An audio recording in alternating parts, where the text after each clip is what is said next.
அஞ்சனாதேவி மௌன தவத்தில் அமர்ந்திருந்த அந்த நள்ளிரவில் திடீரென பளார்!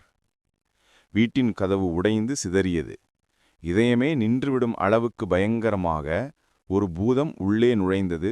இடி பூன்ற குரலில் அது கர்ஜித்தது. பெண்ணே, என் பசிக்கு ஏதாவது கிடைக்குமா? உன் கையால் சமைத்ததையே இந்த உலகமே புகழ்கிறதே. அதன் கண்களில் பசியோடு பேரழிவும் தெரிந்தது. அஞ்சனாதேவி பயப்படவில்லை. அதிதி தேவோ பவ என்று மனதில் நினைத்து, உள்ளே வாருங்கள் என்று தயங்காமல் அழைத்தாள். அவனுக்காக அறுசுவை உணவு தயார் செய்யத் தொடங்கினாள். கைகளை கழுவுங்கள் என்றாள் அஞ்சனா. அதற்கு பூதம் சிரித்தபடி உருமியது.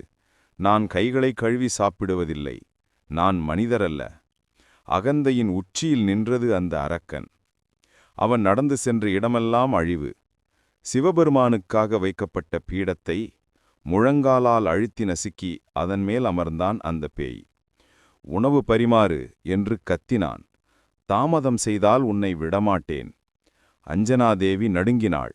ஆனால் உள்ளத்தில் மட்டும் சிவனின் நாமம் ஒலித்தது. வாய் நிறைய உணவு, நாக்கு நிறைய அவமதிப்பு, வாய்த்துவாரத்தில் இருந்து சிதறும் சாப்